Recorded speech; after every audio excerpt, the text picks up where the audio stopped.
Historical Research of the Philippines Postal Corporation Stamps Committee.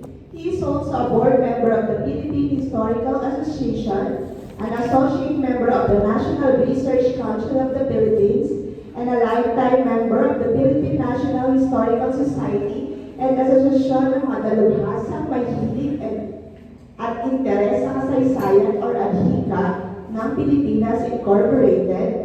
He graduated with a Master of Arts in History 2018 and is a candidate for a Doctor of Philosophy in History degree at the University of the Philippines, Diliman. He obtained his Bachelor of Secondary Education Social Studies at Bulacan State University 2010. His research interests are Philippine pre-colonial and early colonial history, the Philippine Revolution, nationalism, and the local history of Pampanga and Bulacan. He founded Project Saysay Incorporated in 2013 and co-founded the National Youth Forum on Heritage in 2015. He was formerly the program head of NHCP Local Historical Committees Network and the National Quincentennial Committee Secretariat and a former researcher of the Juan D. Nepomuceno Center for the Pampangan Studies of Holy Angel University and the Center for Bulacan Studies of Bulacan State University. Among his books are Bulacan, Pag-alala sa Biyaya ng Nakaraan, published last 2012, The Nameless Hero, Revisiting the Filipino Hero to Die for Freedom, 2016, Muling Pagbasa sa Diyos ng Baliwag, Paglutas sa Problemang Historikal ng Tinaguriang Kundiman ng Himagsikan, 2017, and A History of Sarangani Islands, na available po sa likod. 1521 to 1921, so published last year. So, syempre, si Sir ay may mga alaga din coaches named Patron, isang Shih Tzu, and Sasuke Aspen Terrier. So, please welcome Mr. Ian Christopher Alfonso. Ito salamat po mga Eden and James. Thank you very much.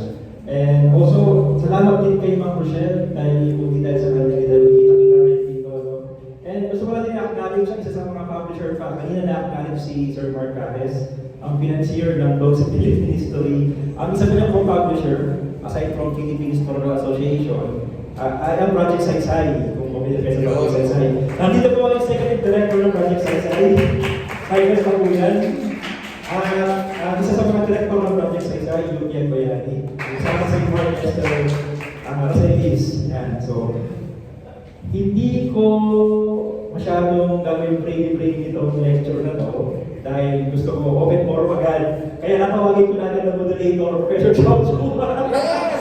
So, dito, baklaan session na lecture. Correct. Ako ka na dyan. Ian, kapag kaharap mo ng Magic Mirror, ano ba sasabi mo? Sa iyong former self, hindi. Sa mga kasaysayan habang sa inyong lahat, ako po si Xiao Chua, at kaibigan kong mataling ni Ginoong Ian Alfonso. Okay, Ian, ito, nakakatuwa, no? Dogs in Philippine History. Sobrang talk about isa sa mga, sa dinami-daming libro na pinablish about the Philippines in the recent years, ito talaga isa sa mga pinaka-talk about. No? So to have a copy, mamaya, to have a copy is really in your home na talagang magandang investment sa iyong kaalaman. Pero gusto kong malaman, bakit ba tayo napunta dito? Bakit ka nagsulat ng libro? Paano nagsimula yung kwento ng aklat na ito? So, dyan sa libro, dineclare ko, 2013, nagsimula yung pagsulat ng libro. And that was the beginning na umula ako ng desktop folder sa desktop ko. Right. And then, kapag kasi nag-research tayo, hindi inevitable na hindi ka makakita ng mga unnecessary data. For example, nag-research ka about Valenzuela. Along the way, may nakikita kang iba't ibang mga interesting things na hindi mo pwede baliwalain. So, iniipon mo, kaya napakalaga sa historical research. kahit sa anong bahagi ng research, ang note-taking. Note-taking. Kaya noong 2013, sabi ko, ba't hindi kunin ito mga litrato, mga sources sa isang folder sa computer ko. Hanggang sa nung na-realize ko na medyo, okay, enough na to, pwede na akong magsulat. Nung nagsulat na rin ako, ang dami pa pala mga dokumento, ang dami pa. Hanggang ngayon, patuloy pa yung pagdating ng mga sources. Kaya ang history, hindi siya tulad ng mathematics na 1 plus 1 forever ay 2. Maaaring bukas may iba lang na pinadiscover ng bago, nagpabago yung informasyon. So it's a nature of history na nagbabago siya dahil umuulan ng historical research. May mga taong interested o may mga taong masigasig maghanap ng mga dokumento at may nakikita bagong informasyon. Dahil nga hindi naman tayo lahat parte ng nakaraan. At yung mga tao sa nakaraan na hindi naman conscious na makalaga pala yung mga ginagawa nila. At may mga circumstances na yung isang informasyon naka-ukit sa pader or nakasulat sa diary na newly discovered lang. So, ganun yung naging progress ng Dogs and Philippine History. Although, nung college ako, naisip ko na siya. Talaga? Oo, sa PhD ako noon. Siguro mga 2000. Kasi ko si Mr. Roger sa Bulacan State University. Mga around 2006, naisip ko na siya. O 2007. Sabi ko, bakit kaya walang dogs and kasaysayan na kaso sa Pilipinas? Pag pumunta ka ng book sale, napakaraming libro about aso. Pag sa Pilipinas, wala. So, nanatili lang siyang imagination ko. Hanggang sa 2013, simulan ko na kaya. So, yun ang genesis ng libro lang. At parang balak mo yata na essay ang gagawin mo sana, ano? Yun yung isa sa mga Ano? kay Brada. Nagsimula lang siya as parang compatible book na maliit. Mga litrato lang. Tapos maliit caption lang. Tignan itong kaibigan natin si Christian Cordero, Director of the Ateneo de Naga University Press. Sabi niya, iyan, pag yung ipul leg, nasulatin yung research. Hanggang sa hindi na ako natapos. Oo. Ilang years in the 2030s? 10 years. Oo. So, at ito gusto kong tanongin sa'yo. Kasi parang 2018 pa lang, 2017, in-out mo na that you're writing a book on dogs and babies. Meron naglabas ka pa nga ng cover. Yung prototype. At tanong ko, kasi di ba yung iba ang tingin, hindi, pag nagsusulat ako, nagre-research ako, isusekreto ko muna. Di ba, baka may makakuha ng ideya tapos ilalabas ko. Pero ikaw, yung ginawa mo, baliktad, nilabas mo muna na nagsusulat ka about dogs. How did that help you in your research? Naku, kung mababasahin mo yung libro, nabanggit ko ito sa acknowledgement page. Ang pinakamahirap na parte, technically, ng paggawa ng libro, ang acknowledgement page. Okay. Dahil sa loob ng 10 taon, ang dami kong na-meet, ang dami kong nakilala, ang dami pinakilala sa akin ng mga tao na ayaw ko malimutan bawat isa sa kanila. Dahil technically, parang naging instrument lang ako para sulatin siya. Pero ang daming mga tumulong na, uy, may libro akong ganito, uy, may litrato akong ganito, uy, may painting na ganito, uy, may ganitong source, alam mo ba ito? Okay. Like for example, may Dalmatian para si Max Rich del Pilar. Alam niyo ba yun? Hindi ko alam yun. Kung hindi ko na-post noong 2017 nga, na naghahanap ako ng mga litrato pandal-pandal dito sa libro. And that was a contribution of Dr. Rosetti Cortores of the Sally History Department. Sabi niya, Ian, may ganitong picture. In-interview ang anak ni Del Pilar noong 1960s. Sa Philippine Print Press yata, o something, o sa ating Times Magazine. Binanggit ng anak niya, meron palang Dalmatian yung tatay niya noong 1880s. So, sino nakakaalam nun, di ba? So, thank you for the contributions of different people. At nandito sila sa acknowledgement page. Sana wala akong nalimutan so far. Saka gusto kong i-underscore dito, gusto kong i-underscore na yung turfing, di ba, yung nagtataguan, pero siya, hindi siya maganda. Mas nakakaganda sa academic community na, yan, nabanggit mo na nagre-research ka sa ganito, nagtutulungan, nagiging tulungan, nagiging bayanihan yung aklat. And in fact, kahit na halimbawa, ang daming mga dog experts na hindi na, yung iba sasabihin na, parang nagsusunod siya Google sa dog para kakumpetensya ko siya. Pero in fact, ang daming mga dog experts na tumulong sa'yo. Na kahit meron silang ginawang mga aklat tungkol sa dog at mga pag-aaral, ay malaki yung tulong na naibigay nila. Puntahan natin yung kasi eto na nga, nandito na tayo sa Dogs in Philippine History. is being talked about, maraming bumibili, maraming interesado, maraming dog lovers sa Pilipinas eh. Pero, naglabas ka ng puppy edition. Ano yung kwento sa likod ng puppy edition na ito? So kasi, kaya dahil may puppy edition na, yung doggy edition na ito lang. Kasi teach me how to doggy, di ba? Sige, ano nangyari? Bakit may puppy edition? Sorry. Thank you from Shaw tayo. Hindi pa nga naman actually, pinapakama ng December. Sabi ko, ano magagawa ng edition to? Actually, nagkataon si Sir Mark Cages, i-reprint niya na yung libro. So, medyo naubos na. I-reprint niya yung copy ng first edition. So, bagong print ko na may mga edits. Ilan, sorry if okay lang ba sabihin mo ilan yung print ng muna mo? 1,000. Oh, wow! Okay lang ba? 1,000. 1,000, wow! So, maubos na yun halos. Meron pa naman pero paubos na. Kailangan siyang replenish. Sige. So, ngayon, sabi ko, ba't di ko kaya paligidin yung version? Kasi may mga ako mismo nag-reklamo sa sarili ko. Hindi ko siya madala kung saan sa bigat. Oo nga, pagka nag-launch ka sa kakayan. Pag ilang-launching mo na nga ba ito? Oo, dami ng launching, maniwala kayo. Pero special kayo. Kasi yung puppy edition dito unang nilaunch. Palangpakan naman natin. Valenzuela City Library, Rochelle, salamat po. Sige. So, ayun lang, nainis lang din ako. At anong kapal-kapal ng ito? Sabi ko, palitin ko kaya.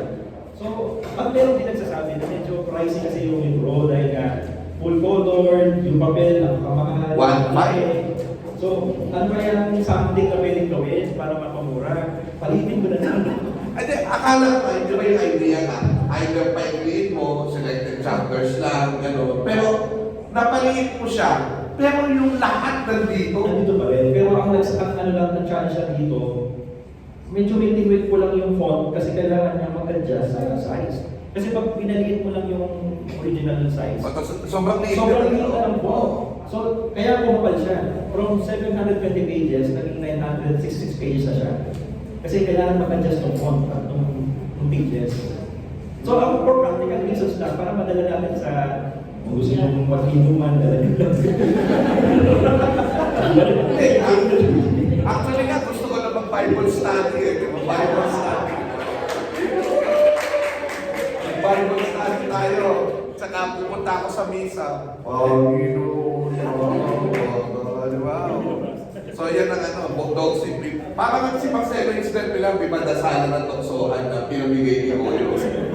Akala ko Biblia yun pala dogs in Philippine history. Oh, sige. Ngayon, sige. So much about the book. Punta natin yung laman. Di ba? Kasi si Rochelle gusto nyo daw malaman yung history ng aso. Kailan ba unang nagka-aso sa Pilipinas? Yan ay hindi makasagot ng history. Makasagot yan mga archaeologists. Archaeology. So ang pinaka-earliest, no, hindi first, kasi hindi natin pwedeng masabi namin first.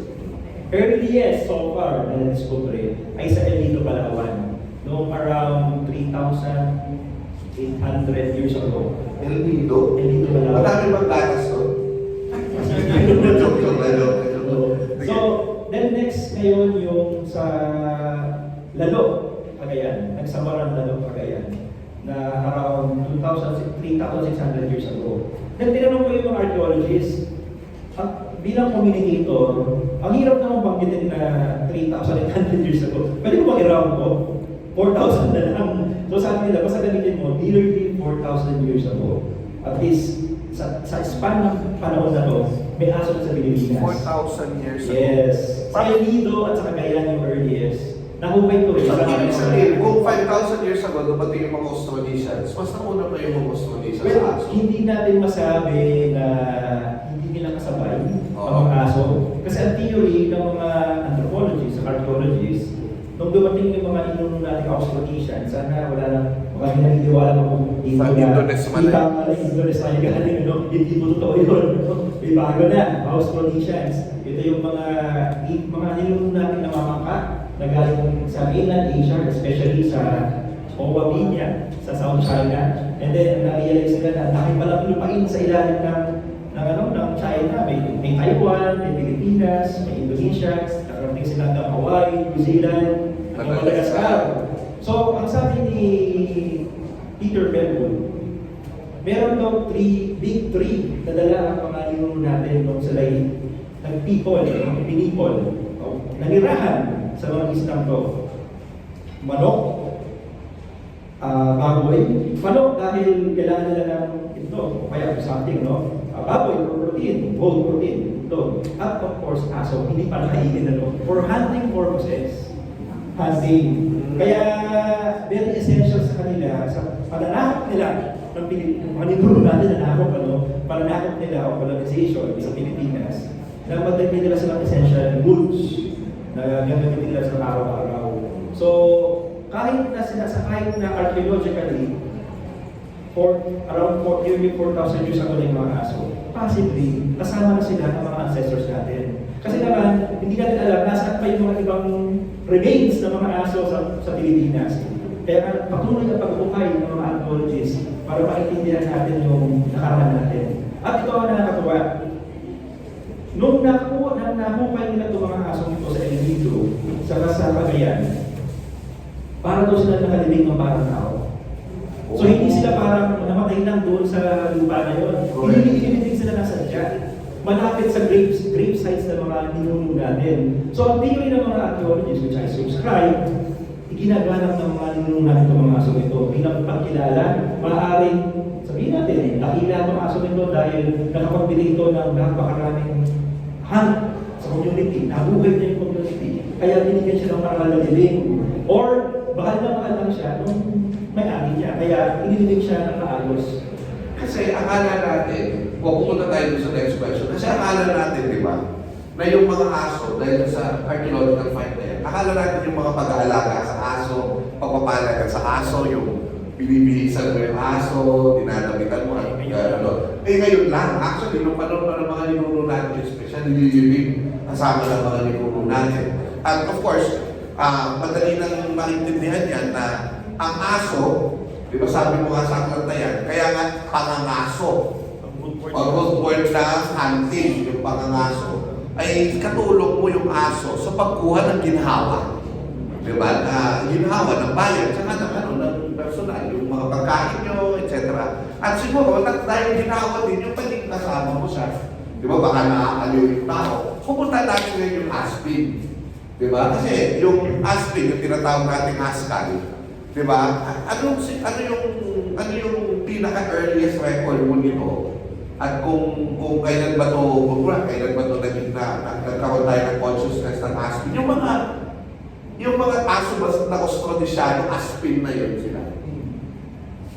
Ang mga archaeologists natin, hindi definite kung talagang yung mga skeletal remains ng mga nakuha sa El Nido, sa Cagayan, at sa ibang pagpaalis, at dahil pang nabuhay na aso before the Spaniards came, na nabuhay, sa edad na ibabaw daw ng mga Spanyol, hindi nila masabi na yun ay yung aspin. Pero, yung build, yung laki ng mga skeletal remains na yun, katulad ng mga aspin.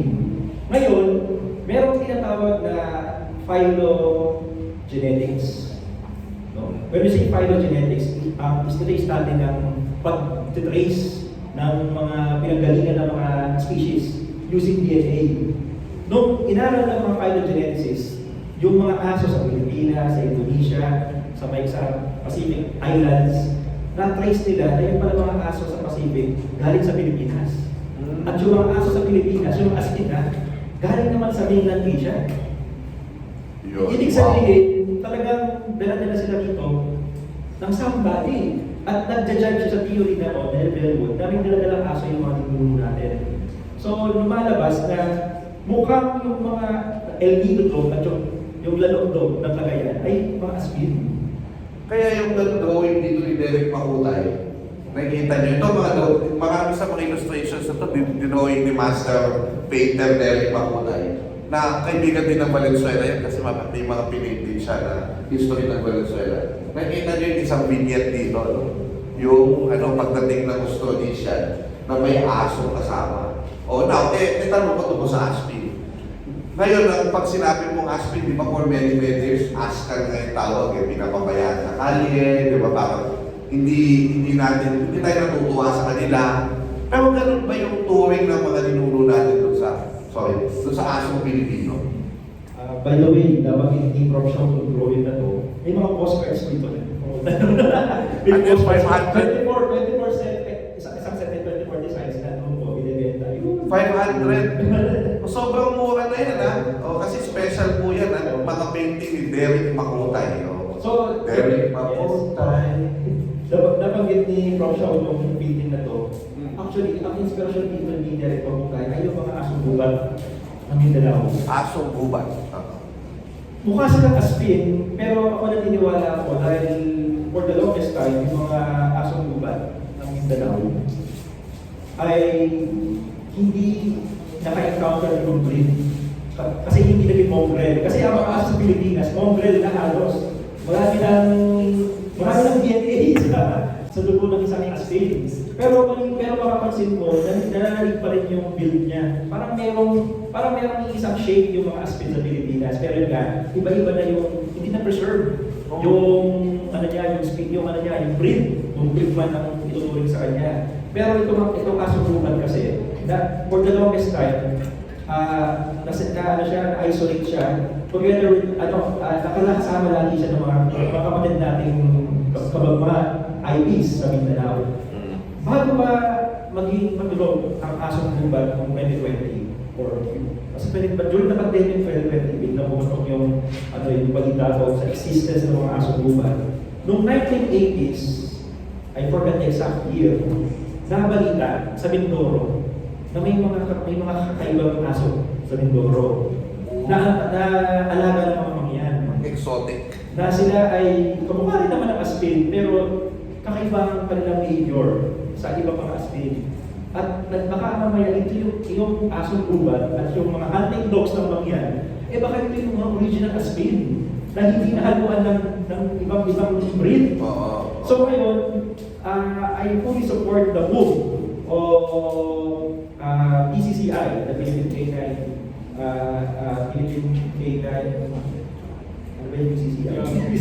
Philippine Canine Club Incorporated na i-register, ma-recognize sa buong mundo na yung asong gubat ay separate breed. Mukhang ito yung mga remnants ng mga asong dala ng mga ancestors natin na hindi nakahalubilo ng ibang breed. At pwede rin natin alamin, baka ito rin yung case ng mga mangyan dogs, ng mga Cordilleran dogs, yung mga lugar na hindi na-penetrate ng mga Espanyol or hindi parang nagkaroon ng resistance yung mga communities against colonization. Kaya hindi nagkaroon ng opportunity ng mga breeds na to na makamit ng ibang breeds. Kasi kung titignan mo rin naman sa historical records, pumunta na ako sa tanong mo, yung mga Bisaya, Kapampangan, Tagalog, very central sa buhay nila yung pangangaso. No? Kaya nga ang root word natin ng pangangaso ay aso. Sa Bisaya, sino pong Bisaya rito? Taga Cebu. Ang Bisayan term for hunting is pangangayam. At ang root word ng pangangayam is ayam, which is also dog. Diba? So, very central, even in our vocabularies, even in our subconscious mindset, na ang aso, central sa buhay ng Pilipino. So, hanggang 1800s, ginagamit, buhay pa rin ang pangaso sa mga mainstream Pilipino, like mga Kapampangan, Tagalog, Bisaya. Ngayon wala na nangangasong Kapampangan na asin yung pangkain. No? Yung kukuha tayo ng baboy damo, orkusan. Pero, buti na lang, hanggang 1700s, yung mga Kastila, gumawa ng mga dictionary ng mga ancestors natin. Vocabulario, dala na yung Kapampangan, vocabulario, dala na yung Tagalog, Bisaya, Ilocana. Naki-record nila, ang dami natin terminologies about dogs. At lahat ito tungkol sa pangangaso. Dinidescribe ng mga ninuno natin sa mga Kastila, ito ang ugali ng mga asong Pilipino. At dadagdag pa natin dyan, yung chronicle, yung extensive chronicle ni Father Francisco Ignacio Alcina. Noong 1668, Historia de los Indios in Islas de Visayas. So, ito ay napaka-extensive na libro tungkol sa mga Bisaya noong 1668 na ginawa ng isang pare. Isang buong chapter, dinedicate niya lang para lang sa aso at pusa. Wow! Noong 1668, ito ang earliest nating extensive historical record describing the Philippine dogs. At ang sabi ni Alcina, yung mga aso sa Visayas na ayaw ang tawag, mas preferred daw ng mga Bisaya kaysa sa mga foreign breeds. So baliktad, di ba? Ngayon, mas preferred natin yung foreign breeds. Noong panahon ng 17th century, 1668, ang mga Bisaya, mas preferred nila yung mga aspin o yung mga ayam, mga Philippine dogs, dahil sa exit. Dahil nga, mas sanay sila sa taring natin. Kabisado nila yung gubat, ganyan, yung kanilang scent, yung kanilang pose, very custom na sa terrain ng Pilipinas. At yung pagkakakain daw sa kanila, mas simple kumpara sa mga foreign breeds na binanggit ni Alcina, yung mga bulldogs, Spanish bulldogs, Spanish mastiff na dogs, natatakaw. Pero ako ba't naman gumalaw sa tabi. So, tapos, ang sabi pa ni Alcina, nagugulat siya, bakit dito sa Pilipinas, sa Bisaya at Pagkikulan, ang mga aso, hinahalikan, katabing matulog. So, napaka-weird daw ng mga ancestors natin. At sinabihan pa nila ang mga Pilipino na mga barbaro dahil nakatabi nila ay mga halimaw, mga aso. Pero tingnan nyo, meron pa nga dyan hindi na rin nadala yung mga Bisaya na puro daw mga pinas ng ilong ng mga Bisaya. Kasi ang report, kinahagat daw ng mga aso. So, despite that, ang mga Bisaya, katabi pa rin matulog yung mga aso. Katabi matulog? Yes, oo. Tapos, ang sabi, remember, 1668 ito ba? Tapos, ang sabi pa ni Alcina, umirdoan siya sa mga Bisaya, mas mahal pa ng mga Bisaya ang mga aso kaysa sa kanya sariling mga anak. Kaya, napasahin ako ha. Napasahin ako. Ito ang sabi ni Alcina, how we describe our ancestors, no? Comparing sa mga ibang tao sa mundo. Buksan na natin mga banal na kasulatan sa anong pahina, anong versikulo. Ay, pag gano'n, pag wala akong page na yun, ay, Nawala? wala. Nawala siya. Ay, nawala yung quote. Quote yan, di ba dito? Patay nga for sure. Anong page? Sige. Ba't kulang yung page ko? Pakicheck ko yung page nyo baka make ko lang. Ayun. Ay, may kopya ka, no? Yung una kong kopya, wala akong chapter 1, no? May ka? Uy, paki-double check ko yung nalito, babalik niya pag may kulang. Ito, sabi ni Father Alcina, 1668, we have already said something about the dogs of the Visayas, which they call ayam. But the esteem these natives have for them is perhaps greater than any of other peoples in the world.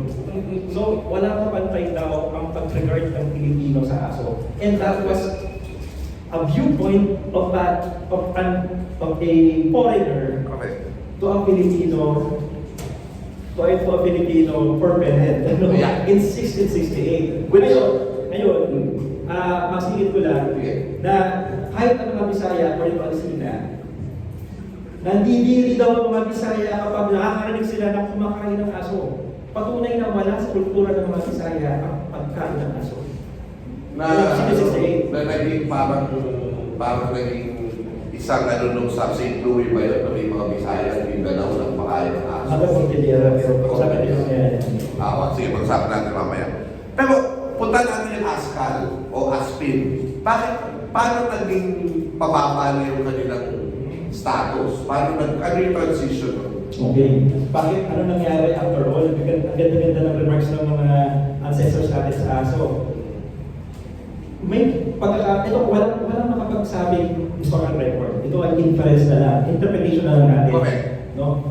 Kasi habang umuunlad yung ating source of food, lumalayo tayo sa gubat, lumalayo tayo sa bundok. Kumbaga kapakahirap kumuha ng source of protein. Meron namang baka dyan, kambing na nila ang mga Espanyol, di ba? At basta yung baka na pakilala sa atin ng mga Kastila. So, source of protein. So, ang dami na rin source of karne, baboy, pwede nang alagaan. Yung mga putting baboy dito, imported dyan from different parts of the world. Kasi yung baboy natin, baboy damo. So, pagkakahirap nga naman na mga aso. Dumating din sa point na yung ating settlements, yung the way the Spaniards, Pueblo. yes, the way the Spaniards created the towns and cities in the Philippines, the provinces, laging may poblasyon. Correct. Mga pueblo, the bayan, di ba? Na yung mga dating kalat-kalat na mga bahay, pinagdikit-dikit na, malapit sa simbahan. No? At ganyan din sa mga barangay, malapit sa kapilya, etc. etc. Di ba? At yun, tama Sir Roger. Ipinatupad ng mga Spanyol yung reloksyon o yung inililipat mo yung mga tao sa isang settlement. So, inaabandon na communities. So, ang gusto lang ng mga Spanyol, lahat ng tao kailangan magsama-sama sa ilalim ng isang kampana under the bells. No? So, ngayon, syempre, sasama yung mga aso. Siyempre, ayaw naman iiwan ng mga ninulunod yung mga aso. So, kung yung mga aso nung unang panahon, bago dumating ang Spanyol, kahit naman ngayon, may magandang pa rin settlements, ang lawak-lawak ng ginagalawan din ng lugar, no? Sa bukid, ganyan. Yan, no? Ang dami nilang ang dami nilang, ang lawak ng ginagalawan nilang space. Pero biglang pagdating ng Espanyol, lumiit na yung espasyo ginagalawan ng mga aso. Kalye na lang at plaza ang pwede nilang galawan. Di ba ang kalye ay isang Spanish word? Di ba?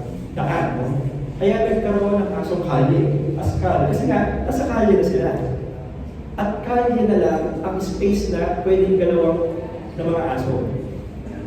Ito ay hindi naging issue until August 16 of 1800 na in-announce ni Governor General, pwede pa natin, italilog lang yung speaker.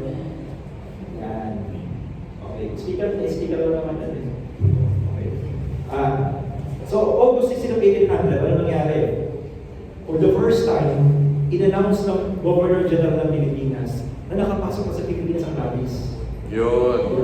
So, yung mga pag-alaga ng aso, and by the way, sa Pilipinas kasi, hindi natin ma-distinguish ano ang asong kalye sa isang aso, malaya lang talaga, pero may inuwi ang bahay. Kasi culturally, ang mga Pilipino, mas gusto nila ang mga aso malaya. At ang mga aso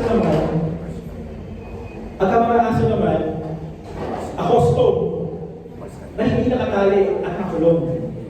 Diba? At kapag ang aso nakatali na nakakulong, mag-iingay yan. Diba? Kaya ang mga Pilipino, instead na ikulong o itali ang aso, ayaw nag-adjust sa aso. Diba? Hanggang nung American period, naging issue yan kasi sa Amerika, hindi pwedeng may pakalat-pala sa aso. Naging issue yan. Isa sa mga kumontra sa policy ng Amerika, nung American period, na itali ang mga aso at ikulong ang mga aso at lagyan ng busal yung mga aso, ay isa sa mga LRT leaders natin ngayon. Sino? Dr. Pedro Hill. Pedro Hill. Isa siyang doktor, no, na congressman noon at naging konsehal ng Maynila. Pumontra siya sa American policy. Hindi ba, sabi niya, hindi ba against yan sa karapatan ng hayop na maging malaya? Diba? Kinokontra niya yung American policy. At kung yung busalan yung mga aso, lalo na yung mga walang mauwian, yung mga homeless dogs, stray dogs. Kasi nga naman, kapag binusalan mo yung stray dogs, hindi na makakahanap ng pagkain. So, very weird yung kanyang argument. Hindi naman nasolusyonan yung homeless dogs. Diba? Pero, nandun yung kanyang eagerness na palayakin pa rin yung mga asong kalye na walang mauwian. Kasi nga, yun lang yung survival nilang mode. Maghanap ng pagkaka-scavenge, scavenge, So, babalik tayo ngayon sa Spanish period. Yung mga aso, ipinag-utos ni Governor General Jose Maria Aguilar, I think, noong August 1800 na patayin lahat ng aso. No? At sa isang household, isa lang ang pwedeng aso alagaan. In excess of one, kukunin ng gobyerno para patayin. And that is the one dog policy in 1800. One dog. Dahil, huwag natin ito sa history, huwag nating sabihan na napakasama ng mga Espanyol. No? Yun kasi ang protocol sa buong mundo. Napatayin ng mga aso. Mas malala pa sa Europe. Noong 1521, dumating si Magellan sa Pilipinas, may rabies outbreak sa Madrid. Isang kada araw daw, 900 daw to 1,000 ang pinapatay na aso. No? At nangyayari yan sa mundo, ilang milyong aso nang pinatay dahil sa rabies. No? At dumating sa point na naisip ng tao, pinapatay natin yung mga aso, pero hindi natin ma-pinpoint sino sa mga pinatay na yun ang may rabies talaga. Baka pati inosente, napapatay mo. Kaya pagdating ng 1850s, hindi lang ako sure ano yung particular year, no? Si Queen Isabella II, the Queen of Spain, nag-utos sa buong Spanish Empire, including the Philippines, na hintayin nyo muna ma-exhibit ng rabies yung aso. So nagkaroon ng humane treatment ngayon sa aso. Wow! So, very motherly. Pag tinranslate ko to English yung Spanish order ni Queen Isabel, na pamararamdaman niyo naman sa nanay siya, na in first person siya na ipag-usap sa isang Pilipino o sa Espanyol na yung asong hinahalikan nyo o hinayakap nyo, binibigyan nyo ng treats, maaaring nagkataglay na siya ng rabies, nag-exhibit ng rabies. At huwag nyo i-discriminate yung mga asong kalye dahil kayo Sila sa kalye, rabies ka agad. Maaaring kahit kayo, mga may asong binibigyan nyo ng treat o binubusog nyo ng pagmamahal sa binibigyan ni Isabel, may rabies ka rin. So, gumawa siya ng policy na huwag patayin ng mga aso. Hantayin lang mag-exhibit yung rabies doon sa aso. Ito kasi 1850s. Pero yun nga, dumating sa point din na ipinatupad ng Spain na lasunin yung mga aso. Na walang lumian. Despite Isabela.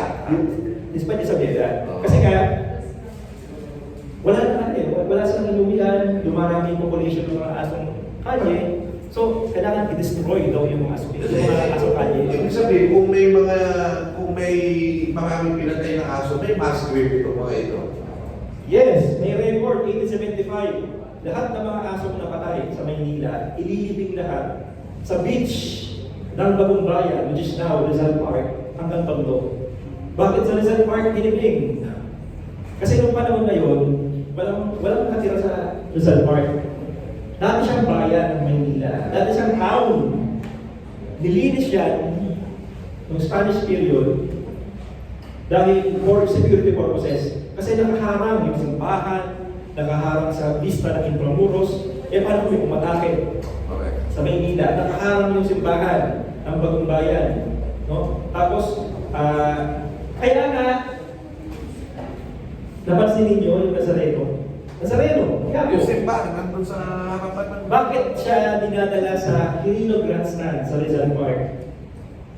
Ito ay para i-reenact ang dating bahay ng Nazareno bago ang Quiapo. And that was in San Juan de Sampayan. Isa pala sa na-destroy doon. May isang simbahan sa Luneta na dati doon nakatira ang Nazareno bago dalhin sa Quiapo. And before Quiapo yata, meron pa sa pinagdalan eh. Sa Intramuros. So ngayon, wala rin simbahan, malinis na yung paligid. Hanggang sa naging park na lang siya. Pero in 1875, isa siyang deserted area, kasi malinis lang siya. No? Ang purpose ka lang din, mag-drink lang yung mga sundalo ko eh. Hanggang sa naging promenade na siya, hanggang sa naging killing fields na siya ng mga bayani natin, di ba? Pero at that time, doon, sa beach ng Bagong Bayan, ng Tondo, doon inilibing yung mga pinapatay na aso. Hindi ko alam kung tatanong ni Prof. Soy yung mga paano sila pinapatay. Oo, gusto mo ba? Hindi naman. Sige nga. Sila. Paano pinapatay yung mga aso? And itong pagpatay na to ay has something to do with this myth in Philippine society na kapag ang aso, kahit maliit lang na pinch ng bedsheet, malalasan daw ang aso. Di ba? Sa buong mundo, tayo na natin ganun paniniwala. Tinanong ko ang mga veterinaryo, totoo po ba na kahit isang piraso lang ng bedsheet, mamamatay ang aso? Nabiling nyo na yun, di ba? O, di ba? Bensin, mamamatay ang aso. Lalasunin yung aso by bedsheet, kahit maliit lang, no? kong narinig, lahat ng kinakain ng aso sa May Pilipinas, bensin. table food, sinigang, Oo. ba't wala akong narinig na nagising na aso, di ba? So logic na lang. Pero napakabuhay ng ganung paniniwala sa Pilipinas. Pero sa ibang, sa China, sa Japan, na na-invento yung bedsheet, wala namang ganun. Di ba? Anyway, ito yung malamang na nangyari nasa libro ko.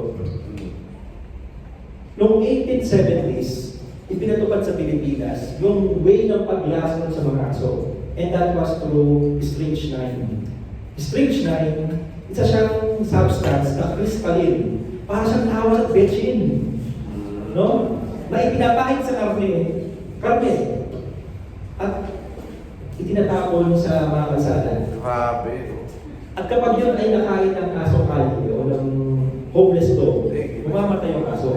At ito ay ginagawa between 10 p.m. to 4 a.m. Panahon at period na walang makakitang tao.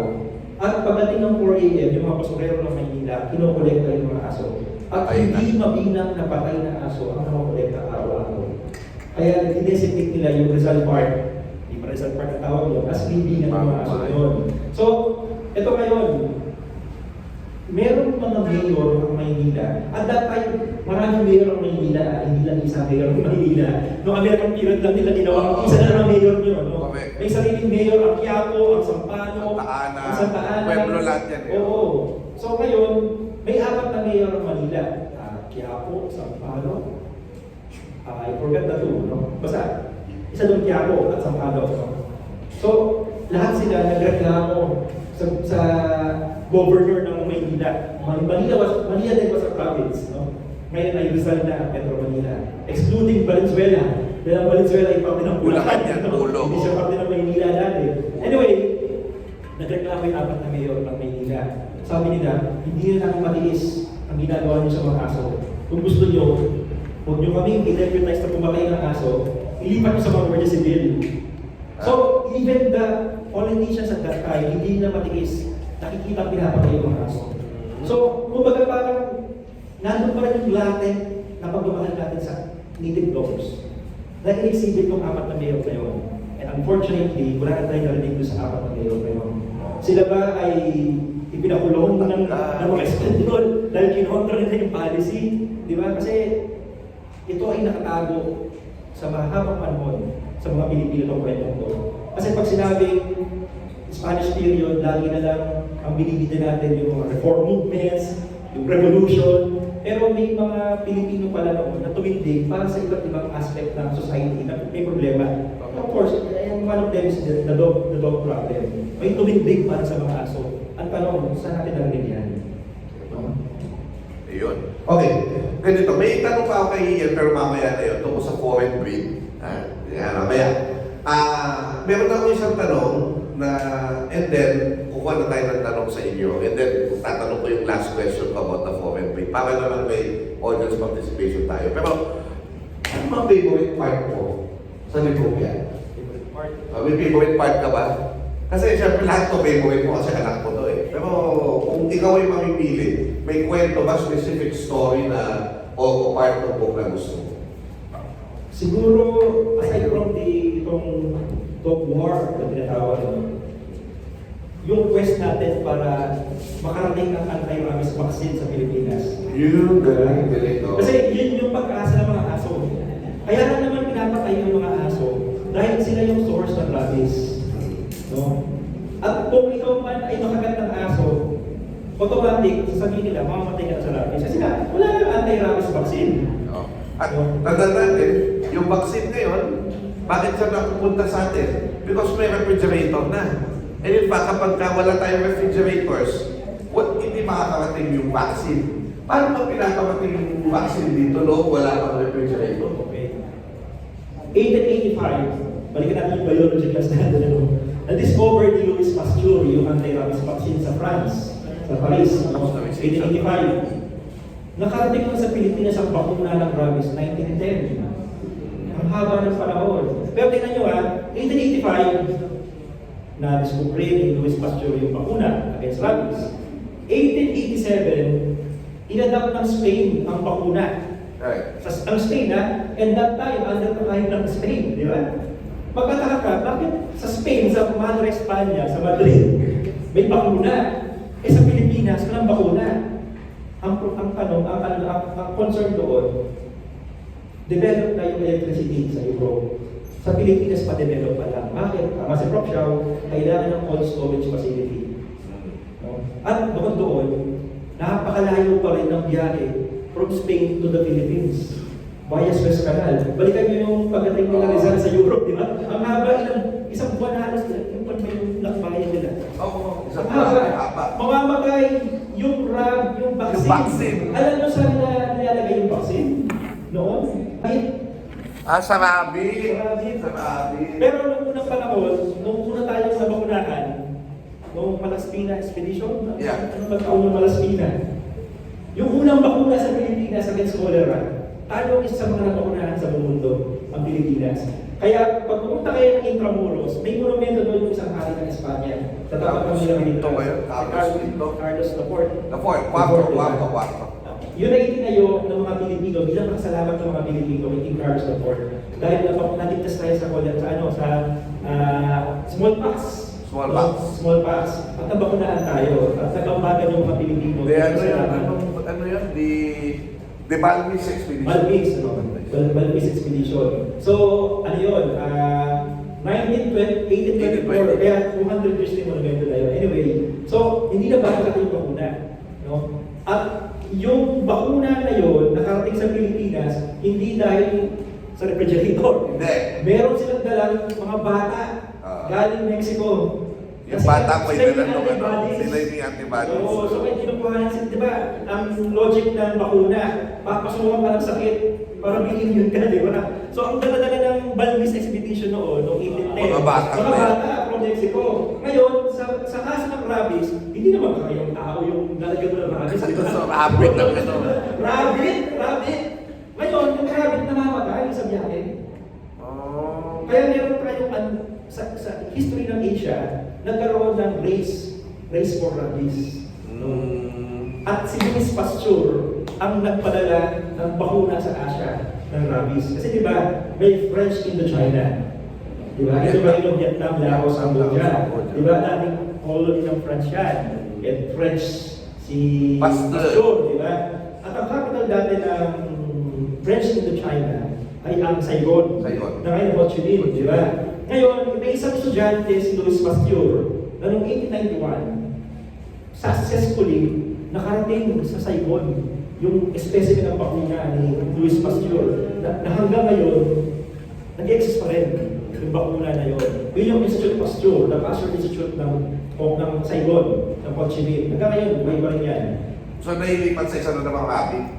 Ang problema, hindi ko malaman bakit ang lapit lang ng Vietnam, hindi pa nakakuha ang Pilipinas. Ay, hindi pa nakakuha? Hindi ko malaman. Baka ang problema, wala pa rin tayong kuryente sa Pilipinas. Possible. Nagkaroon na tayo ng kuryente, yung Meralco, itinatagyan noong 1892 as La Electrosista. No? Kaya may kanya elektrosidad sa ngayon sa Domingo, sa Sebastian. Kaya meron tayo elektrisidad sa Sebastian, Quiapo. Dahil nandun dati yung kumpanya na yun. La Electrosista ang pangalan, 1891. Pero January 1895 lang, nagkaroon ng kuryente. Pero puro poste lang yung may supply ng kuryente. Hindi pa kaya mong patakbo ng machine. Pumutok ang Philippine Revolution. The year after. Siyempre, ang focus ng Spanish government. Focus din sila Ginaldo, sila Bonifacio. Di ba? At ang gulo na ng Pilipinas doon. Di ba? Focus din naman nila Ginaldo nung lumaya tayo. Kalayaan, 1898. Dumating mga Amerikano, ang focus ng mga Amerikano, labanan sila Ginaldo. Kaya tumagal yung kuryente. Pagdating lang ng 1900s, nagkaroon tayo ng kuryente. At noong 1910, meron na tayong yung Meralco, naitatag na yung Meralco, elektrosista, kaya na niyang magpapagod ng turbines. At meron ng cold storage facility ang Maynila. Kaya nga, dito sa Central Terminal ng UN, ng LRT, dati meron diyang ice plant. Yun yung tumutunog pag alas 4. Pag alas 4, tumutunog si Uya na. Kaya mabilis pa sa alas 4. Kaya pag inunahan mo ba yun, mabilis ka pa sa alas 4. Doon galing yun. Pag tumunog yung chimney, pag tumunog yung something doon sa ice plant, maingay yun. Mark na yun na uwian na ng tao. Alas 4. Mabilis pa sa alas 4. So yun yung nagpatakbo, yung kuryente, nagpatakbo, yung ice plant na yun. At kailangan natin ng cold storage facility para mabuhay yung bakuna na makaka-extract ko doon sa Rapid. 1903-04, tinry ng American government na mag-import ng bakuna ng rabies sa Japan, sa Nagasaki. Kasi 1897 o 1896, no? During the Philippine Revolution, for the first time, nagkaroon ng bakuna ng rabies sa Japan. Tandaan ninyo, ang mga Amerikano galing Nagasaki. Sila Dewey, no? So, mukhang aware ang mga Amerikano na may source ng bakuna sa Japan. Kaya noong 1903-1904, tinry lang mag-import ng bakuna sa Japan. Ang problema, lagi namamatay yung rabbit. Di ba? Rabbit na yan. Rabbit namamatay. So, 1910 lang, nagkaroon ng successful na rabbit na nabuhay. No? Parang ang dati, nag-utos noon ang Department of Health na magkaroon ng massive na study ng rabies sa Pilipinas. So, napatunayan nila na talaga may rabies sa Pilipinas, kahit 1800 pa lang napatunayan na. No? So, merong isang asong pinatay sa Angeles, Pampanga, na dinala, yung utak ng aso, dinala sa, kaya nga kapag pinapatay, kapag may nakaganda ng aso, kailangan pumunta ng ulo yung aso kasi kailangan i-extract yung utak ng utak. Kasi sa utak ng aso, doon nagla-lunch yung rabies, especially dito naman negri bodies. Ito yung talagang source ng rabies, yung negri bodies. No? So, kailangan mapatunayan na nag-exist ang negri bodies sa Pilipinas. At napatunayan talaga sa isang aso noong 1910 sa Angeles, Pampanga, may negri bodies yung aso na yun. At yung negri bodies na yun ngayon, dinala ngayon sa PGH. UP Manila. Yes. UP Manila, UP School of Medicine. Pinasok doon sa rabbit, yung rabies na galing Pampanga. At nagkataon, dinala ngayon yung rabbit na yun sa Saigon. Nabuhay yung rabbit ng Saigon. Ngayon, sa Saigon na yun, nag-develop ngayon ng anti-rabies serum, yung Amerika. At nakauwi naman yung Amerikanong yun, physician na yun sa Pilipinas. May another buhay na naman na rabbit. At yun yung first time na nabuhay yung rabbit at na-develop ngayon sa PGH. Nakakauna, di ba lang kung PGH o yung Manila, kasi nakakalit dalawa, no? Basta School of Medicine, ano? Doon na-develop ako ng rabies vaccine from Saigon. 1910. At una nilang tinesting ito sa isang sundalong Amerikano doon sa Pangasinan. July of 1910, nung naging successful naman yung administration ng anti-rabies vaccine sa Pangasinan, doon na nagkaroon ng massive na treatment sa rabies. So ito yung favorite part ko ng history ng laws, no? Yung race natin, yung paghabol natin na kapwa tayo mabuhay at aso at tao. Kung lahat naman na ikwento ni Sir Ian na nakinig nyo ngayon ay nasa libro, ay sulit na, marami pa siyang hindi na ikukwento. Di ba? Meron pa siyang isa, yung pamamito kong isa na, huwag na natin kwento dito, basahin nyo lang sa libro. Yung isang aso na may American friend, kasama ba yun? Tacloban. So, yung may American officer sa Tacloban, nagkaroon siya ng asong mahal na mahal niya. Lifetime ang kanilang love story. Kaya, pasahin niyo yan. Okay, so ngayon, pupunta ako ngayon sa inyo dahil ako ilalapit at hihingi ng katanungan para sa ating author, ni Mr. Ian Alfonso. So, pangalan ko at institusyon kinamimilihan at aking katanungan. Good afternoon po. Good afternoon, sir. Good afternoon, Sir Ian. From PSB, Social Service Department. My question is, di ba po sa UK, sa meron tayo na tawag na Royal Dogs, kay Queen Victoria, may Dash, and may mga Corgis. Sa US naman meron tayo mga presidential dogs. Sa Pilipinas po ba may presidential dogs during that time po? Ayan, sige. Thank you po. Yes. Actually, pwede tayo bumuo ng chapter of presidential dogs. Ito. Ang problema, ayaw mo kasi mag-ibig yung dogs in Philippine history. Sino yung aso ni Rizal? So, hindi ganun yung libro na to. It's about mirroring yourself as a Filipino ano na ba ang narating ng Philippine society kasama ng aso? No, hindi siya ako trivia. So, unfortunately, wala akong chapter about the Philippine dogs, pero definitely there were, no? Unfortunately, wala akong nakitang aso, kaya ginalo.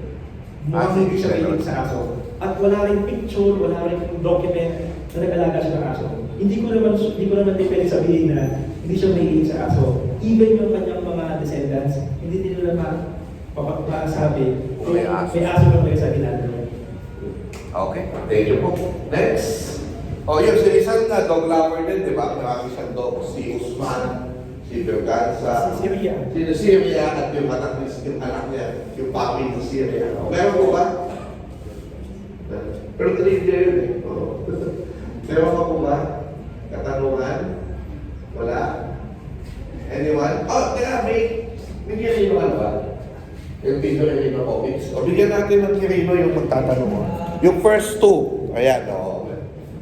Ayan. Salamat po. Mamaya pa-picture ko sa akin. Mag-account sa aking father. O. Meron pa po. O, last one. Ay, Sir Roger. Ayan, meron po. Sir, full name sa yung institution. Rogelio P. Lara Jr. from teacher po sa Marilao, level 2 lang po. Ako hindi po tanongin, pero yung favorite part ko sa po, kasi nagkaroon ako ng copy nung nilaunch yung presidential purpose ko. Yung pinaka-part yung chapter, favorite part yung chapter 27 about kay Padras. Yung mga batang lang yung testimony. Maganda yun. So isa po sa mga favorite, compare yung mga Filipino lover, ano po yung history, ano po yung naging impact ni Padras doon sa mga, especially sa mga batang lagkes kung bakit natutong magmahal ng aso. Dahil kay Patras. Opo, dahil kay Padras. So hindi siya question ako rin. So, salamat po, no? Kasi ako din, kasama ako sa generation na yan eh. Na nanood nung Dog of Flanders. So, dito may kaunti, no, na history ng Philippine television anyway. No, dahil yun sa bangka. So, if you're interested with that, ikaw, question ko na rin sa'yo. Napanood mo rin ba yun? At ano yung nag-iimpact sa'yo nung Dog of Flanders din? Yes, napanood ko eh. Hindi mo na makakagawa ng chapter na napanood. Pero si Torito, batang 90s. May pupunti na lang. Kami kumukunti na lang tayo, baka tayo. Hindi na yan pa tayo, no? Gano'n na talaga tayo. Pero familiar ba lahat dito sa Dog of Flanders? Dog of Flanders. Pero baka yung mga bata rito, ako napanood ulit yung pelikula version na. Di ba medyo melodramatic yung ending nun? Namatay yung bida. Ano siya? Yung nakaka-depress? Yes, oo. Siguro kung may MTRCB mo, MTRCB niya sa atin, baka hindi ito palabas. Kasi very traumatic. Hanggang ngayon, dala-dala pa rin ng mga bata 90s yung kwento ng patas na yun. Na yung huling episode, namatay yung dalawang bida sa may aso. No? So, pag nabanggit mo yung patras sa isang batang 90s, mangiyak-iyak. Dahil noong mga panahon na yun kasi yung 1990s, napakaswerte namin noong 1990s na bumaha ng surplus TV sa Pilipinas. Correct. No? Noong mga panahon noong 1987-60s, napaka-luxury magkaroon ng TV. Sa isang barangay, ang buong barangay, makikinood ng TV sa isang bahay. Ganoon. Tapos pagsasakal ka ng bintana na gano'n. Totoo yan. Nakakanasan yan noon. Eh dumating sa noong 90s naman, nagkataon na bumaha. Yung purchasing power ng mga Pilipino, malakas na. Diba? Saka maraming Jamayuki. Nagpapadala sila. Ng TV. So dumating sa point, kaya magkataka kayo, bakit sa mga bayan-bayan sa Pilipinas, kahit sa barangay lang, may marunong gumawa ng TV, ng radyo, talagang naging parang siya kumbaga cellphone repair shop noon ngayon, di ba? Maraming nag-master, naging hustler sa paggawa ng appliances. Dahil buting-ting, noong 1990s yan, at dumating pa sa point na medyo kahit paano, yung electrification sa Pilipinas noong 1990s ay lumawak sa Pilipinas. Kaya ngayon, ito yung mga factor na ang mga kabahayan sa Pilipinas halos nanonood na ng TV. No? At yung mga bata, kami mga bata, inapasahan kami na puro na kay TV. So, wala kayong mga pag-asa. Iba yung TV, sabi ko. Diba? So, at ito ngayon, nung nakuha ng mga Lopez, yung ABS-CBN, 1986, naghabol sila ng mga pwedeng ipalabas sa TV. Correct. No? At dahil wala silang gano'ng kapira-pira daw to, sabi ni Carlos Sanchez Concho, then the former vice president of ABS-CBN, kapag tumakbo ko siya, walang kapira-pira ABS-CBN noon. Tsaka yung office nila bodega. Kaya kailangan nila gumawa ng paraan na may mailaman sa palabas. At ang naisip nila, mga cartoons. Totoo yan. Dahil simula noong 70s, nag-i-import talaga ng cartoons sa Japan, pero puro English yung dami. No? And then, sabi nila, kahit daw i-replay mo yung mga cartoons, hindi dadaling ang mga bata. Sabi doon. Hindi dadaling, you know? Pero may added value yung ginawa ng ABS-CBN. Dahil capture audience nila ay yung mga bata, tinagalog nila. And for the first time in Philippine television, ang mga cartoons na Tagalog.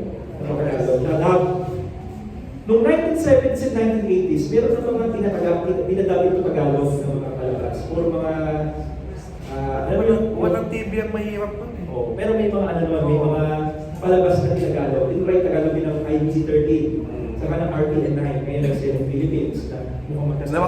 Babalik daw sa RPN. Oo, anyway. No? Ang problema, hindi raw yun kinagat ng mga advertisers. Advertisers. No? Wala raw kita. Kaya, at saka daw, ang pangit-pangit daw, hindi raw nagsisink yung Tagalog sa yung bilig ng mga ng mga hours. No? So, merong isang entertainment pundit noong 1982. Parang, niya na, sinumpahan niya na yung mga Tagalized na shows na hindi yan magiging patok ever sa Pilipinas. Mumamatay siya ng pusa. So, dahil naman advertisers, at ang mga nanonood lang daw noon, mga masa. At yung mga masa, wala nang halos sa TV. Walang TV. No? So ngayon, walang kita, so balik sa English. Pagdating ng 1991, nag-introduce ang ABS-CBN ng mga tokusatsus pa to. Baka tokatsu na bukit ko, no? Ito yung mga mga Super Sentai. Sentai. Ito yung mga Bioman, Mask Rider, di ba? Yung sa IBC 13 naka-English, pero sa ABS-CBN, naka-Tagalog. Ito yung mga Ultraman. Ultraman, Tagalog. For the first time. Sabi ng ABS-CBN, medyo okay na yan. 1992, tinry ulit nila mag-import from Japan ng cartoons. At ito ang simula na nagkaroon ng interest ang mga Pilipino sa Tagalog dubbing. Remember, 1982, isinumpa na hindi magpo-progress ang Tagalog dubbing sa Pilipinas. Pero noong 1992, nagdire-diretso na ang Tagalog dubbing sa Pilipinas. Dahil pumakot sa mga bata ang Selly at ang Princess Asa. Diba? So, nagkaroon pa ng pelikula, di ba? Trap family. Di ba? So, sabi ng ABS-CBN, mag-import pa tayo. 1993. Alam niyo na, di ba alam yung sequence? Tinry nila i-import noong 1993 ang Julio at Julia. At ang Remy. Pero ang Remy noon, yung lalaki pa. Hindi yung babae. No? Yung babae niya naalala ko. The Baddest Girl, yung aking ina, mahal kong ina. Yung naman concert, no? At 1994, nakatulong sa Philippine Society yung isang cartoons na pinagalog din. Ito yung Adobe of the Nurse. Na yun yung pinakamasakit na alaala ng mga batang 90s, no? Bakit yung yung bida? Mas sumikat pa yung cartoons kaysa doon sa original na material. It's actually an English novel by Odia in 1875, I think, no? Adobe of Flanders, same title. Pero sino nakakaalala doon sa novel na yun? Nandun kay Odia, no? Alala nila yung Adobe of Flanders ng Japan. So, alala ni kwento. Pero yun nga, kahit doon sa original na novel, namatay si Nelo at yung asong kakrash. At nagulat yung mga bata, bakit pinahihirapan yung aso? Nagkatrabaho, naglahatak ng gatas. Kasi parang nasyak yung mga bata na sa Pilipinas din naman naghahatak ng Kabayo, tsaka Parang yung mga lamang. aso namin dito. Bakit sa Europe, bakit sa cartoons pinagahan? Parang nagkaroon, simula pa lang ng palabas, yung mga bata, nakukulungan na. Di ba? Parang pinahirapan nila yung aso namin. Dumating sa point na dahil sobrang click siya sa mga bata, kahit sa mga sa mga laro-laro tuwing after klase, naalala ko yung bata kami, sinasama namin yung aso namin para maging kasama sa laro lang namin, Patras tinatawag. At ang daming mga aso na ang pangalan ay Patras. Pero ang spelling nila, P-A-T-R-A-S, Patras. Noong natuto ang mga batang 90s pag-computer no early 2000, nakakapag-google na, ay, ito pala yung spelling niya, ang social, S-C-H-E pala yun. Dapat ko na Google, Patras pala, nag-Patras. So, sinama ko siya as chapter 27, kasi part siya ng Philippine history. No? At yung chapter 27 na yun, second to the last chapter, it mirrors the progress ng Philippine society noong 90s. Kasi akala natin, dahil bago lang yan nangyari, wala na siyang karapatang masulat. Pwede kayo magsulat ng alaala nyo as part of Philippine history. Correct. So ito yung contribution ko sa contemporary history ng Pilipinas. Kasi pag tayo lahat, di naman magsulat ng mga nare-recall na Wala na. alaala natin. Sino pang makakaalala ng mga pamumuhay natin noong panahon ng 90s? Parang huwag natin isipin na ang Philippine history, parang napilasal yan, kilala-kulabo. Okay. Ang kasaysayan ng Pilipinas ay tungkol sa atin. Tama. At kaya natin isulat, ano ang naaalala natin ng panahon na yun, with context. Kasi baka mamaya, isipin nyo lang, sumikat lang yung cartoons doon, pero anong dahilan? Kaya yun nga, kailangan natin isipin na kumulat ng kuryente, kumuha ng surplus, Oo, at TV. yung mga bata na laging nanonood ng TV, yun yung naging market ng mga television ng panahon na yun. Kaya nga, dumating sa point na pati GMA nagkatagalog na rin. Dati, ang standard sa IPC 13, bago maging GMA 7, English. Ang Dragon Ball Z, sa RTN 9, dati English. Di ba? So, nakaibig ka ng Tagalog na ang ng GMA. Pero may isang game changer noong 1990s. Bakit? Na-establish na talaga na ang Tagalog na, ang Tagalisation na, ang next new thing sa Philippine society. Correct.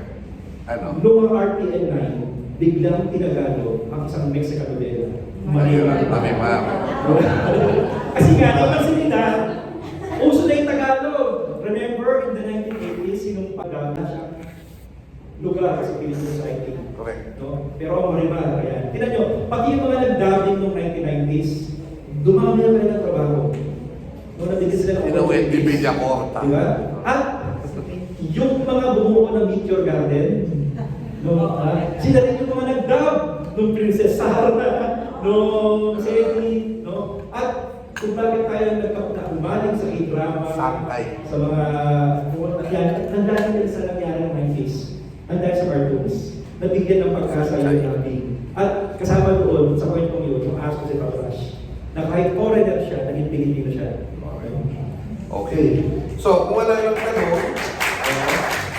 meron pa ako. Sige, last na lang po. Hindi naman si Mang Portel. Parang Portel sounds like mongrel. Aso din yun. Hello po, si Carla po from Manila Bulletin. Ako, mama, mamadjari pa. Ulo lang sa natin. Naka-record po lahat. Hindi, tanong ko lang, ano po yung itong sinulat po ninyo, ano po yung magiging sa tingin po ay ang bag nito sa usapin po ng ng animal welfare, in particular sa mga aso? Ay, ganda tanong iyan. Yes, okay. Alam ko yan, no? Good valid question. Sige. Sinulat ko po itong libro ito para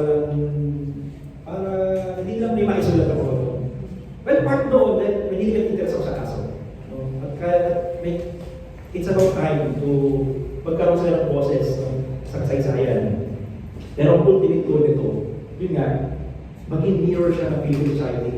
Ano ba ang nangyari sa Philippine society kasama ang aso, especially mga aspin? Kasi nga, akala natin ang mga aspin ay mga walang kwentang aso. Mas mahalaga ang mga foreign breeds. Na ang mga aspin sa paligid ay alala na natin sila mamatay sa kalsada. Pero kung babalikan natin ang kasaysayan, makikita natin na sila yung pinahalagahan ng mga ninuno natin. At lumalabas, sila pa yung mga unang aso sa Pilipinas. So kung magkaroon tayo ng consciousness, at yun naman ang power ng history. That's the magic of history. Ma-inspire tayo, no? Hindi siya pakain, morals, no? Kumbaga, i-embolden ka, or maging nakila ka, magkaroon ka ng kaisipang nakila na, okay, hindi lang pala sila aso kalye. Sila yung aso na minana natin sa mga ninuno natin, at itong mga ninunong ito natin, inalagaan sila, yung sabi ka ng sina, di ba? Katabing matulog, the way na ibinibigay natin sa mga aso, Shih Tzu, whatever, natuto tayo magmahal ng aso dahil sa mga aspen. No? At ayaw ko naman maging bayad sa aspen. No? Dahil kahit pa paano, ang Pilipinas ay naging paraiso sa mga aso sa buong mundo dahil sa foundation natin sa mga aspen. No? Kumbaga naging accustomed tayo sa iba't ibang aso ang dahil din sa simulain ng ating kultura sa mga aspen the past 4,000 years. Sana magkaroon ng renewed interest ng mga Pilipino sa sarili nilang aso. Sa sarili nilang aso. No? At sana dumating sa point na wala nang stray dogs. No? Sana instead na ayaw ko naman sabihin na huwag nating ipatronize yung business ng mga nagbibenta ng aso, kundi parang magkaroon balance na sana bigyan natin ng pag-asa yung mga aspen, lalo na yung mga homeless. No? Dahil ako lagi ko sinasabi ito, paglabas ninyo sa building na to, at may nakita kayong aspen, sana maalala ninyo na 4,000 taon na silang nandito sa Pilipinas at sila yung mga pinamana sa atin ng mga ninuno natin at may karapatan na silang mahalin ng Pilipino, lalapit sa lahat. Yun. May aking question tayo niyan, kasi gusto ko tanong ko pero pwede mo briefly na lang sagutin kasi baka nasa level naman. Yung question ng mga foreign breed, bakit kayo nahumaling dito? Kasi di ba bakit kailan sila dumating, di ba parang middle class ano siya eh. Parang kaya tayo minsan nag-aalaga ng aso tapos sasabihin natin may breed. Kasi parang middle class luxury, ganun, para makita mo na medyo ano yung living mo, di ba? Ano ang masasabi mo rin? I think value trade. No? Tandaan natin na tayo ang naging sentro ng mundo from 1565 to 1815 because of the value trade. Kinontrol natin ang ekonomiya ng buong mundo ng value trade. At nangyayari lahat ng kalakalan sa Manila Bay. Correct. No? Hindi pwedeng makarating ng Amerika ang produkto ng Asia na hindi ibinabagsak sa Maynila. Hindi rin pwedeng kumalat sa Asia ang produkto ng Europe at ng Amerika na hindi binabagsak sa Maynila. At along the way, kahit mahirap hanapin sa mga records, kasama sa ganyan trade ng mga aso. May pagkakataon pa na merong isang breed ng aso sa Latin America na tinitrace nila ang pinanggalingan sa Maynila. Ito ay isang maliit na aso na walang balahibo. Ang tawag nila, Pero-Chino. Pero in Spanish is dog. Chino, Chinese. Chinese dog. Pero ang trace nila, tinitrace ng mga Latin America, galing Maynila. So, ba't kaya galing Maynila? Hindi naman tayo gano'n. Wala naman tayo gano'ng breed na hairless dog. Yung pala, ito pala yung Chinese crescent dog. Maliit na asong hairless. At naging favorite ng mga Latin America sa Cuba. At nakapasok sa kanila because of the value trade. Possibly, kasi nga, tinitrace nila sa Manila. Wala nang ibang way para makarating doon sa Manila na nag-value trade. That's true. And then, noong early 1700s, nakapag-establish tayo ng trade relation between Manila and Madras. No? Sa India. India. Dati ang India, under ng British. No? At partly, under din sila ng Sultanate. Yung Mughal Empire. Imperium Mughal. Sino ito naging Asian studies? Yung Imperium Mughal, yung Mughal. Taj Mahal, di ba? Yan ay produkto ng Imperium Mughal, ng Mughal Empire. Eh merong isang general, si Daud Khan, na ang hirap pakibagayan.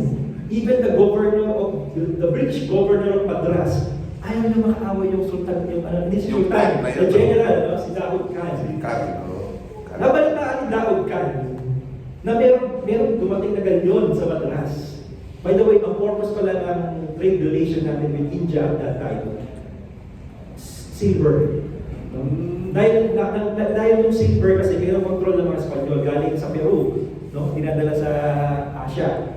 Ang China, ang number 1 nating kliyente sa silver at nakumaling din sa silver ng Amerika, ang India. Galing na sa Maynila yung silver na. Anyway, so nabalitaan na yung Daod Khan na meron, ito palang kapitan na to ng mga barko galing Maynila, na Espanyol, no? Kapitan Manuel, I forgot the surname. Basahin nyo na lang, Kapitan Manuel.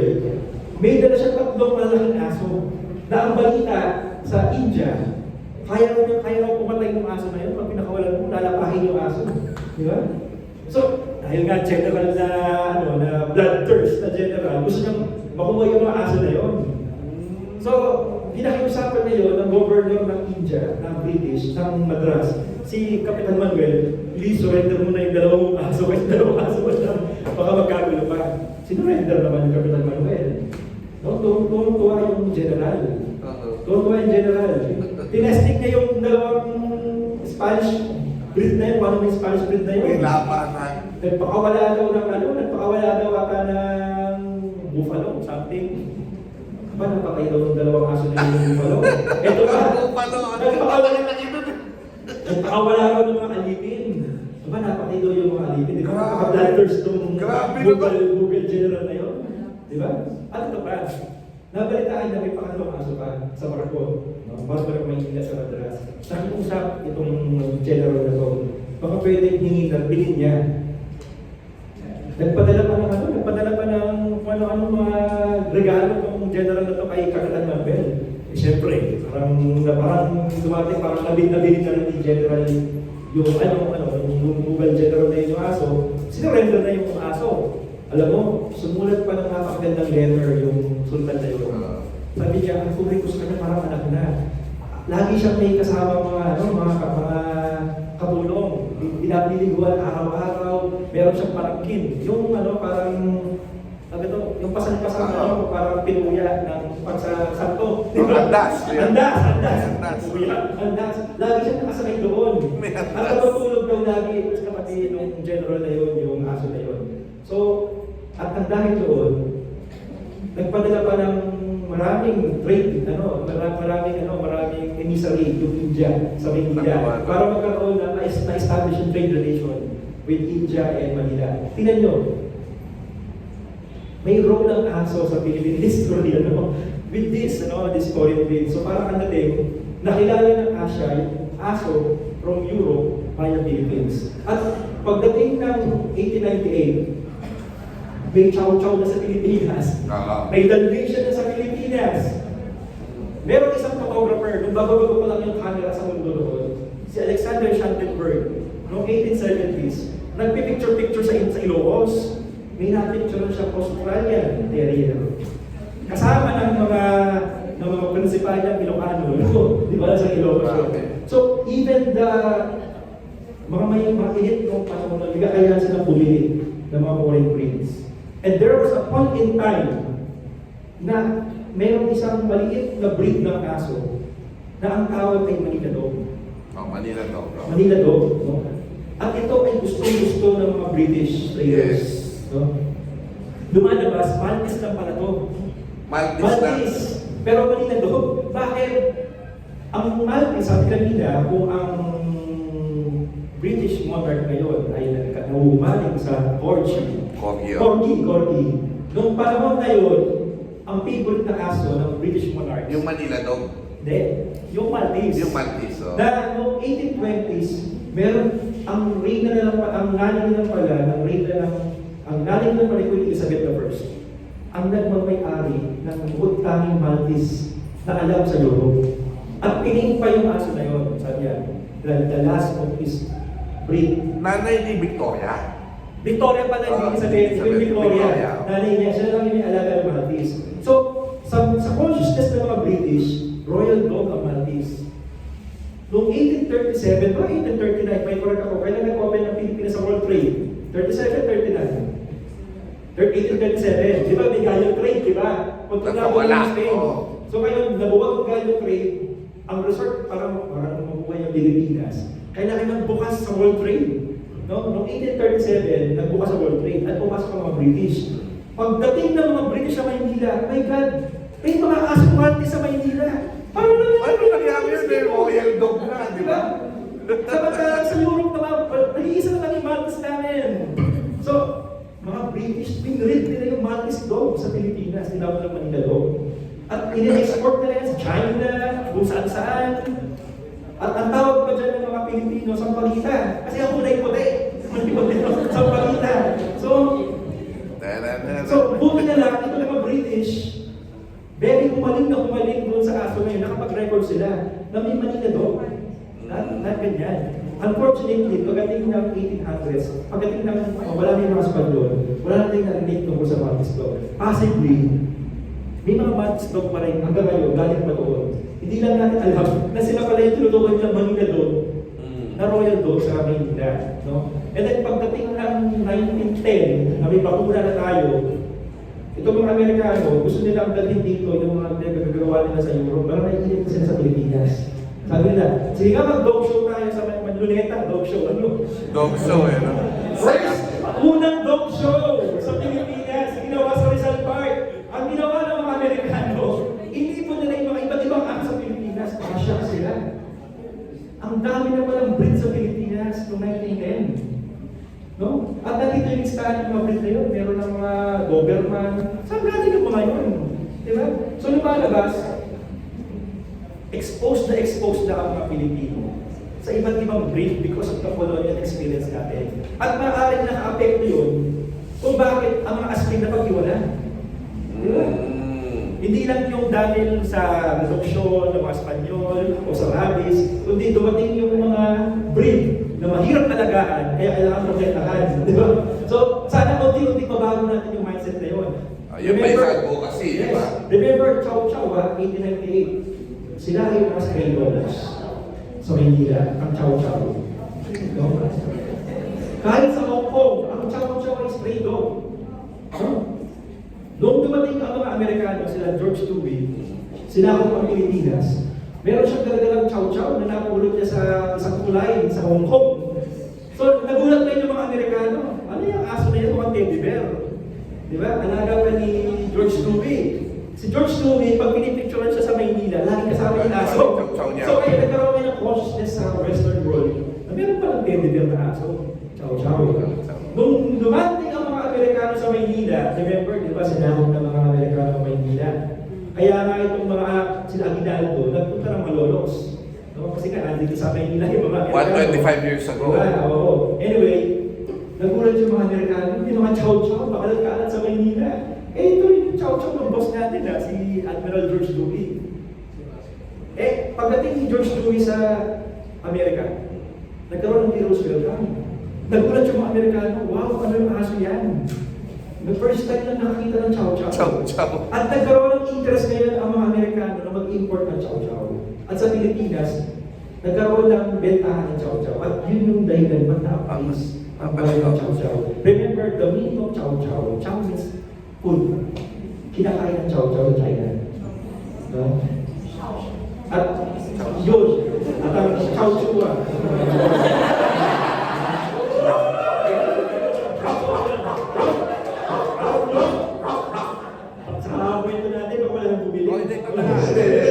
So, going to the last question, kasi may reviewer po yung libro natin. So, mamaya tatawagin siya, di ba? I will bring it back to you, ano? Pero, by the way, may book po tayo, Bayani Biographies, by Chow Chow Chua, no? Tapos, nakikita naman natin, ito po maganda, no? Yung Sarangani Islands, in English and Bisaya, no? Cebuano. Sarangani Islands, history, first history ng Sarangani Islands, na kahit hindi taga Sarangani ay matututo dito. Tapos, masigit ko lang. Sige. Masigit ko lang ha. Yung Sarangani, alam niyo ba yung earliest recorded na pagkain ng aso sa Pilipinas? Nangyari sa Sarangani Islands, pero walang nilaman sa Dog City Ministry ito. Mga Kastila ang kumain ng aso. Hindi ba Pilipino? Sa Sarangani Islands. kasi ano, Villalobos. Villalobos. At ang napakaganda ng kwento ng Sarangani Islands, ito yung isang isla, group ng islands sa may Davao, malapit sa Indonesia. At na-witness nila paano nagbago ang Southeast Asia. No, hindi napakaliit, hindi ito yung Sarangani province in Pacquiao, islands, no. So, munti ka na siya maging capital ng Pilipinas. Right now, napakalapit na sa Molucas. Di ba yun naman talaga yung punteriya ng Espanyol, matawag ang Molucas. At ito yung pinakamalapit sa Molucas. Kaya munti ka na siya maging capital ng Pilipinas. Nang dahil ng Legazpi, umalis sila palayo ng Molucas, nagpunta ng Luzon. Kaya nag-eclipse, nawala sa eksena yung Sarangani. Napakagandang kwento, napakaganda ng kwento ng Sarangani. Marirealize nyo na ang Spanish project pala, Mindanao dapat ang ating sentro, hindi ang Luzon. Pero bigla nag-Luzon dahil sa mga Portuguese attacks. No? At Sarangani yung isa sa mga base at kamunti ka na maging capital ng Pilipinas. Yun, no? Yan, kita nyo. Okay, mahalaga pala sa Sarangani sa kasaysayan ng Pilipinas at sana mabasa natin. Yung Dougie version ng Dogs in Philippine History, yung malaki, meron pa rin tayo niya. Pero yung papi, yung narito po, no? Ang tanong, kasi nakita mo, sa Sarangani Islands, Dogs in Philippine History, siguro yung huling question ko sa iyo, Ian, ano? Ano masasabi mo? Diyan ang magic mirror, ano? At kaharap mo yung batang Ian Alfonso nung unang panahon. At mensahe mo na rin sa ating mga kababayan. No? How fulfilling was the work that you have done as a historian? No? How fulfilling was it for you? Fulfilling siya dahil accident lang pagkatumpong ko sa Philippines. Dahil yung bata ako, gusto ko maging chemist.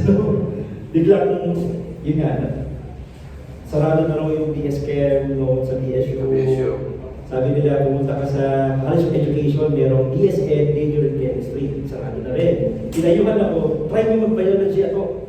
Nag-biology ako. Kailangan pala may second choice. Di ba? Sabi ko, ano bang subject ng college ako na? High school ako na medyo high stage naman ako. Kayang panlipunan. Paglabas ko naman ang resulta, kayang panlipunan ako. Ang layo, di ba? Hanggang sa sabi nila, meron naman shifting. Sabi ko, may shifting naman. Ay, alam ni Sir Roger yan, kasi ko yan, college. May shifting. My God, hindi na ako nag-shift. Sabi ko, dahil mo hindi alam sa Philippine history. Hanggang sa nagdire-diretso na ako na manatili sa BSP at ang ibang ko yan. Kasi, ito kayo, harap ko ngayon. So, may plano ang Diyos. Na maaaring hindi kayo mapuntahin doon sa gusto mong landasin, pero meron akong mission. At sana yung mission na yun na-fulfill ko for the dogs. Ian Alfonso! Yeah, salamat po. So, again, thank you so much. So, siguro, ang sense ko lang dito before ko ibigay sa MC, no? Thank you, Ian, for showing us again na yung dogs hindi lang sa alaga. Bahagi siya ng pagkamit natin ng kaginhawaan. At yung kaginhawaan din na yun na makasama at makapiling natin sila, yun yung tamis ng buhay. Diba? Nakasama natin yung mga alaga. Salamat, Ian. So, ma'am, thank you. Thank you. Thank you so much po, Sir Ian. So, napaka-interesting talaga ng ating history. Kung gusto niyo pa mas may malaman about sa dogs in the Philippine history, bilhin na po kayo ng Puppy Edition or Doggy Edition na ating mga libro. So, this afternoon po, gusto ko pong i-acknowledge yung presence po ni Dr. Basil Sison, head po ng City Veterinary. And paunan din po Doc Eric. Si Doc Alan po kasi ang dapat mag-book review din. So, na-mention ko pala kanina Doc Alan. So, si Doc Eric po ang kasama niya. Si Doc Eric Digula from City Veterinary din po. So, yun po. Later on, magbibigay din sila ng update. So, for our book review, can you introduce our speakers, ready?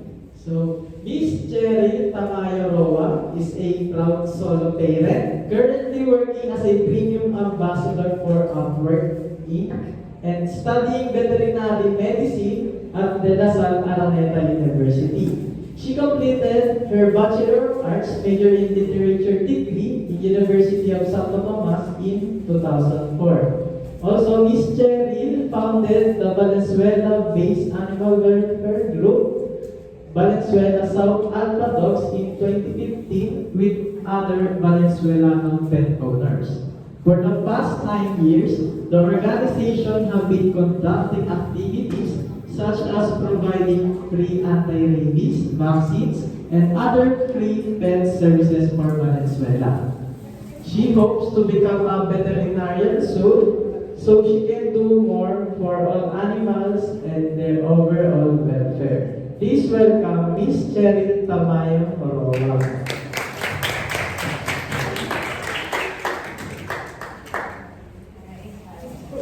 Good afternoon. Good afternoon, everyone. Napaka-ganda po ng turnout. Congratulations sa ESA. Oh, dumami yung tao. Yes. Ganda po siya. So, congratulations sa napaka-successful launch ng iyong puppy version ng Dogs in the Philippine History. Happy to share my review. Hopefully, yung review ko makatulong sa sales, no? So, try ko kayong ibudol para makabili ng sarili ng copy because it's a very interesting read. But before I do that, gusto ko po magpasalamat sa Valley Ace and kay Michelle for inviting me here. Actually, si Doc Basil Season messaged me last December. Sabi niya, may message ka ni Michelle from Valenzuela Library. Sabi ko, okay. Then a few minutes later, sabi ko, bakit? Sabi niya, maglo-launch daw yung book ni Sir. I actually signed up for your launch no August 2022 or 2023 sa Quezon City. Yes. Unfortunately, finals namin noon, so hindi ako nakaka-attend. So I'm happy to be given another opportunity to, attend your book launch. So eto, si Michelle, pinahiram na yung copy ng book niya sa akin. So parang Christmas vacation, nagre-review ako, no? Ibabasa ako ng libro. Sulat ako ng notes. Although, aminin ko, makapal siya eh. Makapal siya, hindi ko siya natapos. So my review today will consist of the things that I really found interesting. First of all, kino-comment ko yung motivation ni Sir, yung kanyang pledge to publish one book a year. Nakikita kasi natin yung print material, it's kind of dying kasi lahat puro digital na ngayon, no? Mga e-books and all that. So for you to at this age, mag-research pa rin and mag-pledge na mag-publish. I'm a literature graduate, so very important sa akin yung mga written resources, mga ganyan. So I hope na, I'm wishing na yung pledge mo na yun, hindi matuloy. And also, na ano ako sa kanya because I was reading the book, no? Nagkaroon ka ng technical issue, right? nung halos matapos na yung research niya, mababasa niya yun sa book, na-delete yung yung files niya. Alam niyo yun eh, yung mga gumagawa ng research dito, yung patapos ka na, hindi mo na-save, no? Tapos nakurap yung file. Bakit? So, di ba ikaw naiinis ka, ayaw mo nang balikan? Later ka na eh, pero siya, nagpahinga lang muna siya for a while. Pinaano niya muna, then he went, back right to it, and then eventually, natapos niya. So, sana ganun tayo lahat na kahit tayo ng challenges, tinatapos pa rin natin. So, that's the main, that's the pinaka-amazing thing na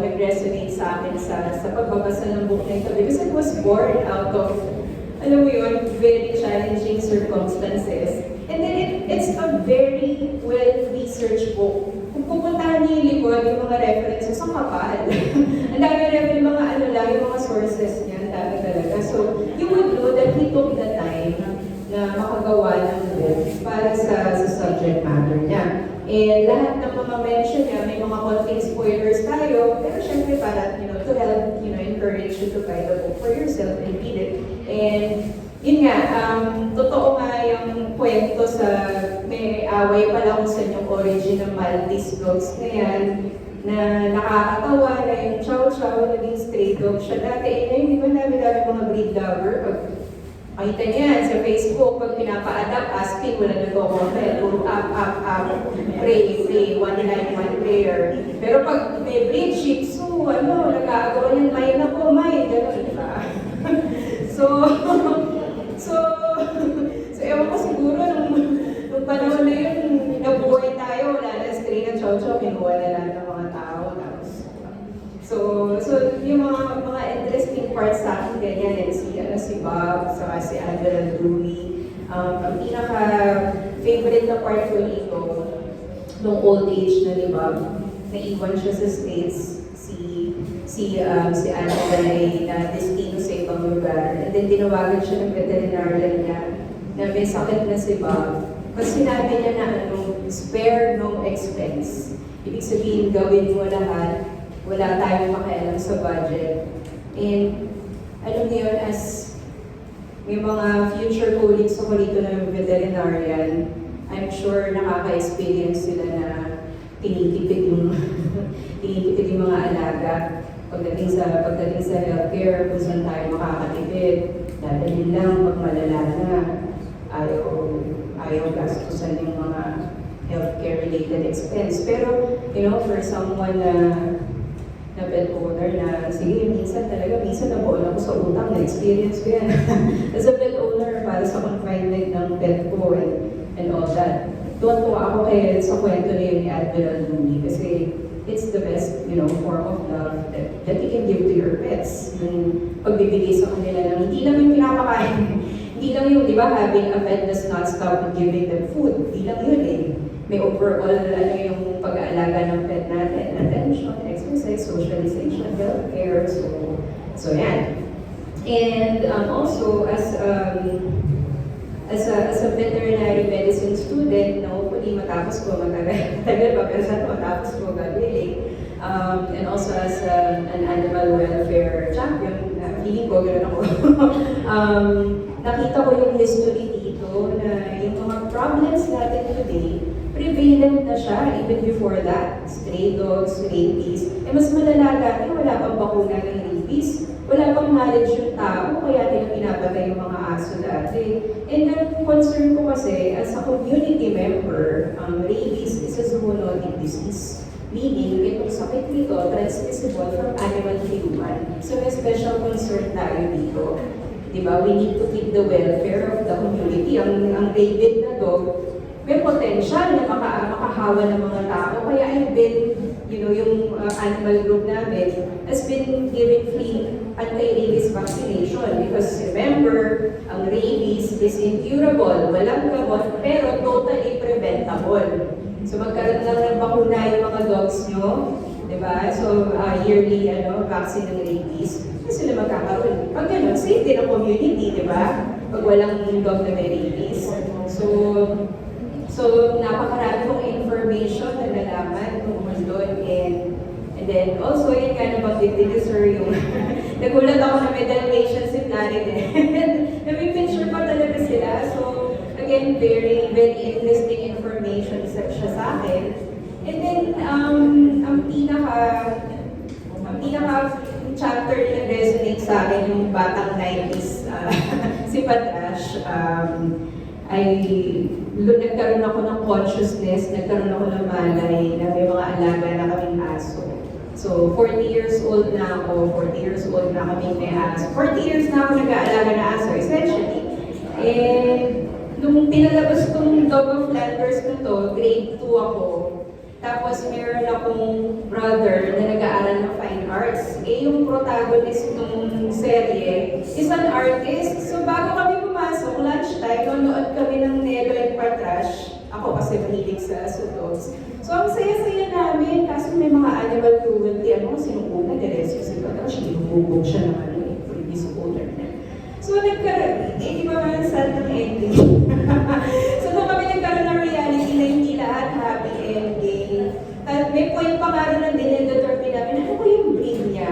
Tapos punta kami sa Britannica kasi gusto pa yung mga galing natin. Siguro terrier siya, gano'n. Nagagano pa kami ng kuya ko, sobrang laki na impact sa akin ang Dog of Flanders talaga growing up. So yun. So yung Dog of Flanders na yan, nilalagay ko siya sa list na panonoorin ko once, like Hachiko. Pero hindi ko na uulitin, ang sakit. Ang sakit sa sakit sa heart. So okay na yung once na napanood ko siya, hindi ko na uulitin ulit. So, pero may lessons. Definitely there are lessons here. And overall, when I was reading the book, lalo na yung simula, yung teletrace yung how, the dogs here in the Philippines, saan ang galing, yung etymology, and all that, yung mga archaeological and paleontological evidences na may mga aso na before and that they were loved, na domesticated sila, they were part of the family. So, nakakatuwa yung attempt ni Sir to do all of that.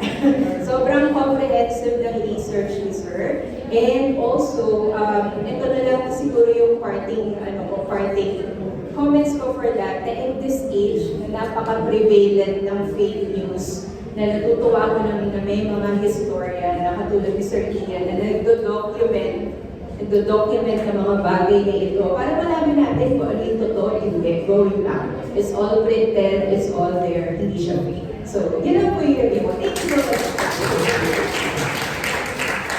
So, thank you very much, Ma'am Cheryl, for your wonderful insights. Thank you po, Ma'am Cheryl. So, before we proceed, we would like to acknowledge the presence of Ms. Maris Umali and Mr. Rafi Tima.